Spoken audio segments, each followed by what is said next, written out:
I am back. Camille from Camille'sYumBites.com. I am making blueberry lemon scones, and so I'm just doing the prep for right now. And you can do this the night before, you can do it right before. There's no like amount of time you have to be ready. So the part I'm doing now is the liquid that will go in and kind of for your scones. So you'll need a cup of whole milk. And you'll need a cup of, you can use sour cream. I use whole milk yogurt. I think it tastes the same. I just like the taste of yogurt better, and I think it's better for you. This is Trader Joe's. I like Chobani. I like, oh gosh, whatever you say.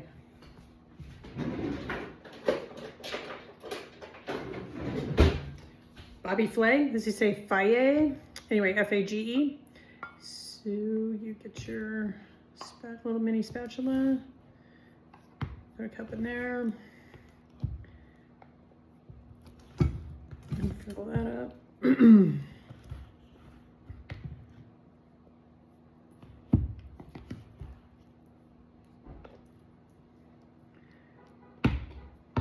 Good enough.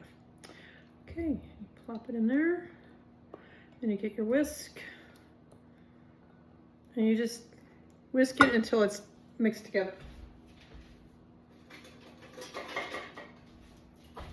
So you can't really see it, but I'll show it to you when it's done. Stir that together.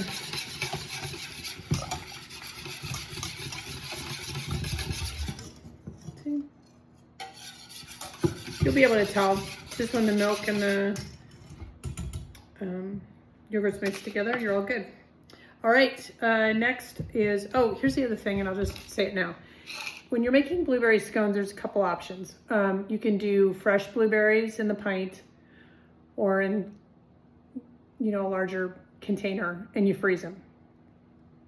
The other is you can buy the bagged frozen berries, and I like the small wild berry frozen berries. You get a lot of berries on your dough real estate, but they both taste fabulous, but make sure that they're frozen. Again, frozen berries are so much easier to work with because and you'll see when we get to that part of the recipe, the dough's gonna be rolled out and you wanna spread your berries and get as much across all of the dough spots. And if they're thawed or they're raw or what have you, they're just gonna mush out and they're going to make the dough very gooey and liquidy, and it just doesn't make for a good scone, in my opinion.